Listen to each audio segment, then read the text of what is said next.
Don't wanna be an American idiot. Don't want a nation under the new media. I'm Rebecca Keegan for Time Magazine with Green Day's Billie Joe Armstrong, here in Oakland, California on the band's home turf. American Idiot, the Broadway musical based on their songs, is nominated for 3 Tony Awards, and the video game rock band Green Day comes out June 8th. I thought that was great. I love it, yeah. I almost cried. Okay, all right. On to the questions from Time readers. Okay. First question comes from Louisville, Kentucky. How do you respond to people who say that Green Day isn't punk anymore? Have you changed your style in response to naysayers?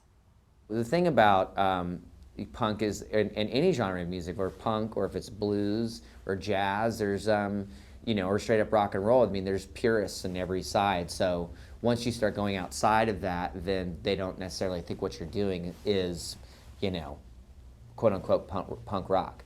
But for me, I want to be a great songwriter. So, I mean, my range of songwriters, my favorites goes for anywhere from, someone, a band like the Sex Pistols to all the way to like Lennon McCartney. So, that's what Green Day is. There are no rules. This question comes from Caitlin C. in Independence, Kentucky. She asks, what bands have influenced you? When I really first started getting into music that mattered for me, I would say a lot of Minneapolis bands like Husker Du and the Replacements, and then I think it would be like after that the Ramones, or then the local punk rock scene that we came from in Berkeley, which was bands like Operation Ivy and Crimp Shrine, and this great record a compilation called Turn It Around, which was like the first sort of wave of the Gilman Street punk band that was coming out of there. So that was a pretty big record for me. Chrissy Kay in Bedford, England asks, what made you want to have a Broadway musical adaptation of American Idiot? When we were first doing American Idiot, while we were making it, we always thought it was something very theatrical, and it had a storyline to it. So we always thought it should be staged somehow, whether it be in the theater or whether it wouldn't be. We really didn't know how it was going to come up. So when Michael Maher, who's he did a musical called Spring Awakening. When he called, we took that call immediately. Television dreams of tomorrow.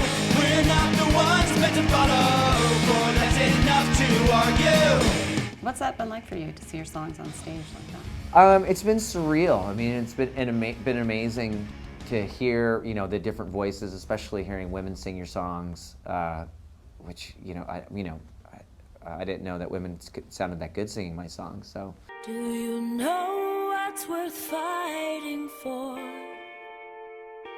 when it's not worth dying for?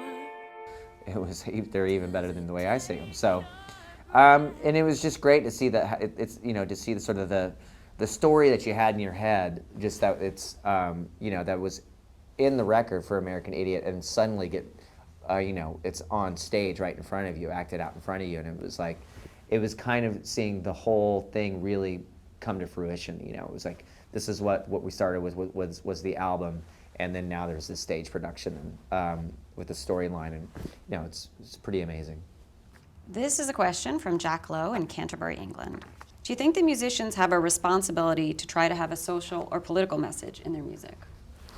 I think the only people that should have a responsibility for thinking about social issues or politics or anything like that are the ones that aren't full of about it, or the ones that aren't preaching. I mean, if you're going to write a song, a political song, it's got to come from the same place where you write a love song. It can't just be some empty rhetoric that you're in a bunch of finger pointing.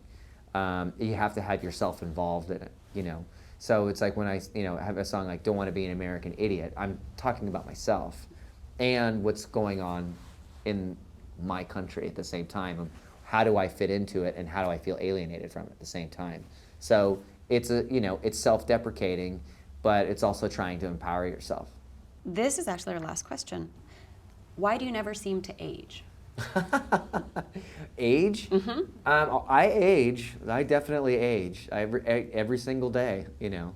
As this time goes on, I'm aging. So as soon as this is aired, it'll be in the past. So I think trying to mentally keep yourself in a place where you still have excitement in your life, and something, and you're always in awe of something, and you're always have that thing about you where you're you know, dreaming the next dream. I think that's, you know, that's and never resting on your laurels, you know, and not going through the motions, and you know, that's, to me, that's the fountain of youth, and it has nothing to do with the wrinkles on your face or how fat you get, or you know, or if you get gray hair. It's just your zest for life, really. Cool. Well, thank you very much. Sure.